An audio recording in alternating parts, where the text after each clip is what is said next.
परीच्या लवकर शुद्धीत न येण्याने राघव पूर्णपणे कोलमडून गेलेला. त्याचा जीव एडापिसा होतो तिच्या विचारात. ती लवकर बरी व्हायला हवी हेच विचार राघवच्या मनात घोळत होते. परी, तू माझ्यापासून दूर नको जाऊस. तुझ्याशिवाय मी नाही जगू शकणार. तिचे विचार डोक्यात चालू असताना त्याच्या हृदयात धडधड होऊ लागते. एक अनामिक भीती वाटू लागते त्याला. एक बिझनेसमॅन म्हणून ओळख असणारा तो फक्त बिझनेसचे विचार त्याच्या डोक्यात असायचे नेहमी. प्रेमाचा त्याच्या डोक्यात लवलेश नव्हता कधी. पण परी त्याच्या आयुष्यात आली आणि आपल्या परीराणीमुळे त्याला प्रेम झालेलं. प्रेम ही भावना किती गोड असते हे कळलेलं. जिने त्याला तिच्या प्रेमात पाडलेलं, त्याला प्रेम करायला शिकवलेलं, तो भरभरून प्रेम करू सुद्धा लागलेला परीवर. पण तीच आता जीवन मरणाच्या दारात होती. त्याच्या मनात अनामिक भीती दाटून आली आणि तो मोठ्याने ओरडला, नाही परी, तू मला सोडून कधीच जाणार नाहीस. तुला बरं व्हावं लागेल. शुद्धीत यावंच लागेल तुला माझ्यासाठी. सैतान मन त्याच्या डोक्यात नको नको ते विचार आणत होतं. त्यामुळेच तो पॅनिक होऊन बडबडू लागलेला. त्याच्या अशा वागण्याने सर्वजण राघवकडे पाहतात. चार्ली बोलतो, राघव, परी वहिनी येतील शुद्धीत. तू खूप जास्त विचार करतोयस. अशाने तू आजारी पडशील. तू आजारी पडलास तर मग वहिनींची काळजी कोण घेणार? वहिनी बऱ्या झाल्या की तू स्ट्रॉंग असायला हवास ना त्यांची काळजी घ्यायला. लवकरच येतील वहिनी शुद्धीत. तू स्वतःला त्रास करून घेऊ नकोस.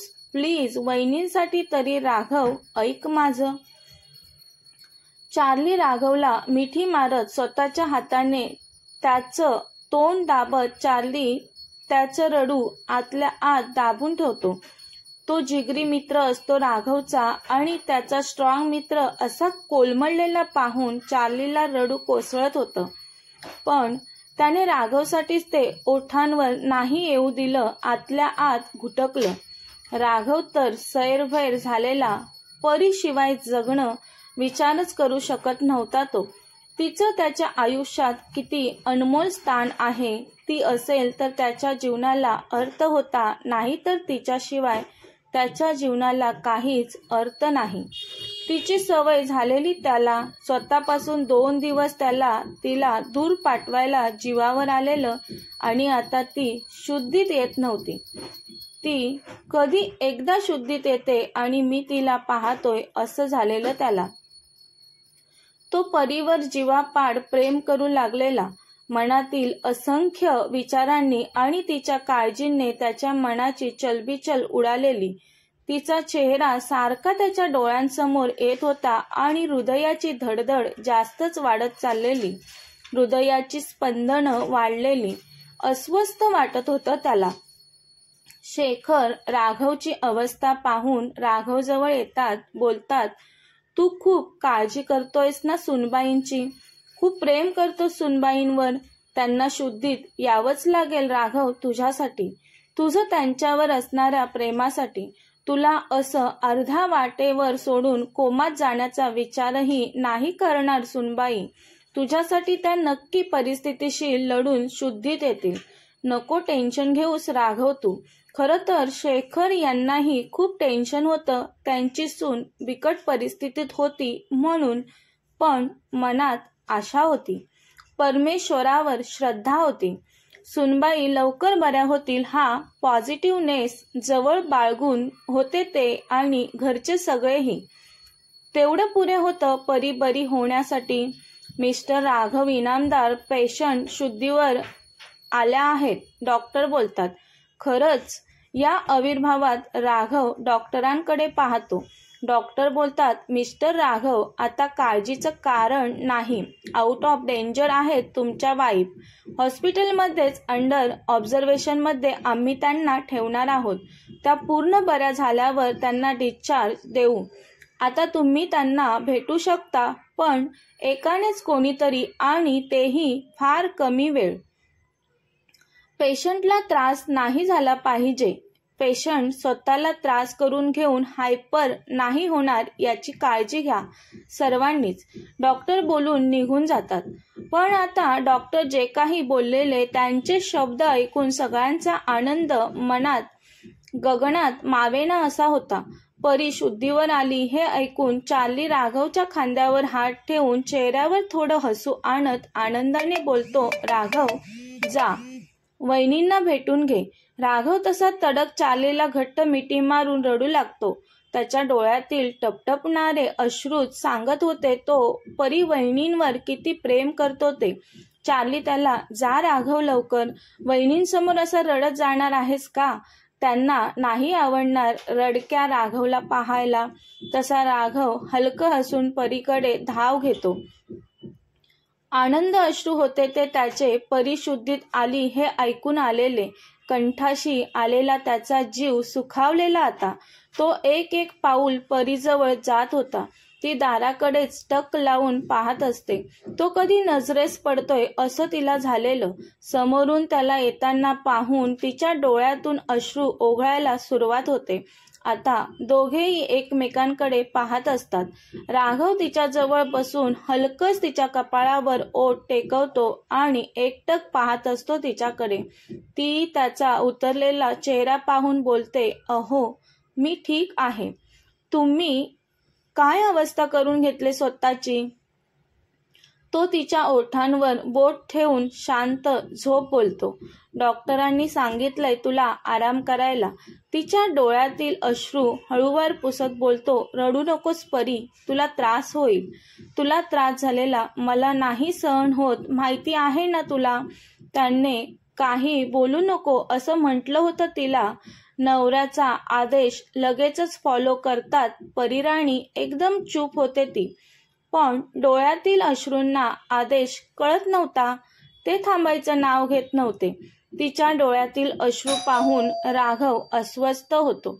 बोलतो, तू अशी रडत राहिलीस तर मी जातो, मला नाही पाहावत तुझ्या डोळ्यात अश्रू. बोलून राघव उठतच असतो तर तिच्या थरथरत्या हाताने त्याचा हात पकडते ती आणि, अहो तुम्ही कुठेही जाऊ नका ना प्लीज, माझ्याजवळ थांबा बोलते. तो, थांबेन मी, पण तू रडणार नसशील तर. तो पुन्हा तिचे डोळे पुसत बोलतो. ती खुश होऊन त्याच्याकडे पाहून हलकच हसते. अहो किती वेळेपासून मी हॉस्पिटलमध्ये आहे? राघवला विचारते. माझ्यामुळे खूप त्रास झाला ना तुम्हाला? मॉम कशा आहेत? मॉमचा विचार आल्यावर परी विचारते लगेच त्याला. मॉम ठीक आहे. अहो खरं सांगताय का तुम्ही मला? मॉमना पण लागलं असेल ना? त्यांना भेटायचं आहे मला. तिची अवस्था खूप बिकट होती तरी बोलत होती मॉमना भेटायचं आहे म्हणून. परी पॅनिक होते. तिला पॅनिक झालेलं पाहून राघव बोलतो, परी शांत हो पहिली, मी मॉमला घेऊन येईल तुझ्याजवळ, तू प्लीज शांत राहा माझ्यासाठी. ती अहो बोलतच असते तर तो पुन्हा तिच्या ओठांवर बोट ठेवून, एकही शब्द नाही आता परी. मी म्हटलं ना मॉम ठीक आहे, माझ्यावर विश्वास नाही का तुझा? राघव दटावत बोलतो परीला. मग ती शांत होते.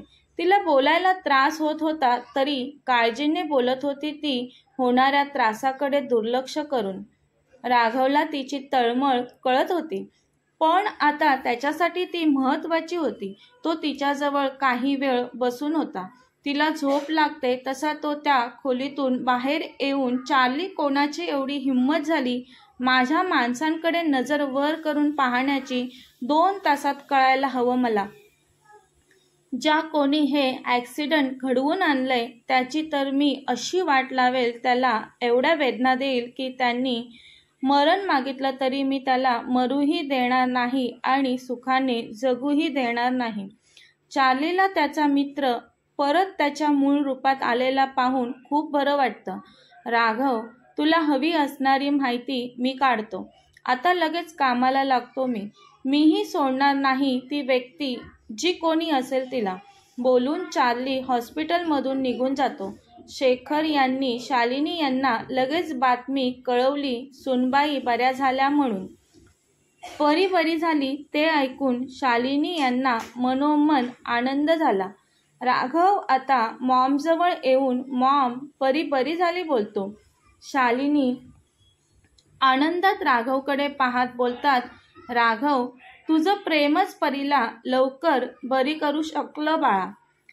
कळलं का आता राघव, प्रेमात किती ताकद असते ते. राघव मॉमकडे पाहून स्माईल करतो. राघवच्या चेहऱ्यावरचा आनंद पाहून शालिनी खूप खुश होतात. सोनिया, नेहा, आम्हाला भेटायचं आहे वहिनीला बोलतात. परी, झोपले नेहा, डॉक्टरांनी आता सध्या कोणी भेटू नका परीला असं सांगितलंय. डॉक्टर सांगतील सर्व भेटू शकतात परीला तेव्हा भेटा तुम्ही. नेहा, सोनिया नाराज होतात, पण परी वहिनी ठीक आहे म्हणून खुशही असतात. ओके, ठीक आहे, आम्ही नंतर भेटू बोलतात त्या. शालिनी बोलतात, नेहा, सोनिया तुम्ही घरी जाऊन सर्वांच्या जेवणाचं पहा. 2 दिवसांपासून तुम्ही सगळेच उपाशी आहात. मॉम, तू काळजी घे, आम्ही जातो घरी, नेहा बोलते. सोनिया बोलते, मॉम तुम्ही कसलीच काळजी करू नका, मी पाहते सर्व, तुम्ही निश्चिंत राहा. हो सोनिया, माझा विश्वास आहे बाळा तुझ्यावर, तू सर्व जबाबदारी व्यवस्थित पार पाडशील. राघव पुन्हा परीजवळ येऊन बसतो. डॉक्टरांनी सांगितलेलं असतं पेशंट जवळ जास्त वेळ थांबू नका, पण राघवला चैन कुठे पडत होतं त्याच्या परीशिवाय. तो येऊन बसतो तिच्या बाजूला. नर्स येते काहीच वेळात तिथे परीसाठी ज्यूस घेऊन. ती परीला उठवू लागते. झोपले ती, तिला उठवू नका बोलतो राघव. नर्स बोलते, सर त्यांना ज्यूस द्यायचा आहे, औषधं खायची आहेत त्यांना, त्या अगोदर काहीतरी त्यांच्या पोटात गेलं पाहिजे. नर्सचं म्हणणं ऐकून राघव शांत होतो. परी जागी झालेली. परी, ज्यूस पिऊन घे. राघव तिचे खांदे पकडून तिला उठवून बसवत म्हणाला, अहो तुम्ही काही खाल्लं का. परी विचारते त्याला. तिला माहिती होतं तिच्या काळजीत त्याने काहीच खाल्लं नसेल ते. तो हो बोलतो, मी खाल्लंय. तू ज्यूस पी पटकन आणि औषधं घेऊन आराम कर. नाही नको मला ज्यूस. तुम्ही खोटं बोलताय ते माहिती आहे मला. तुम्ही काहीतरी खाऊन घ्या मग मी ज्यूस घेईन. बाजूला उभी असलेली नर्स त्या दोघांमधील प्रेम पाहून मनात बोलते, किती प्रेम आहे यांचं एकमेकांवर. नर्सच बोलते, मॅडम मी सरांनाही ज्यूस देते, तुम्ही प्या पटकन आणि औषधं घ्या. वेळेत औषधं नाही दिली तुम्हाला म्हणून डॉक्टर मला ओरडतील. राघव ज्यूस पितो तेव्हा परी ज्यूस पिऊन औषधं घेते आणि झोपते. चार्लीला 2 तासात शालिनी आणि परीच्या ॲक्सिडेंटची माहिती काढायला सांगितलेली त्यांनी. 2 तास पूर्ण व्हायला काहीच मिनिट बाकी असतात तर चार्ली राघवला कॉल करतो. बोल चार्ली, राघव बोलतो. राघव त्या ट्रक ड्रायव्हरला ताब्यात घेतलंय.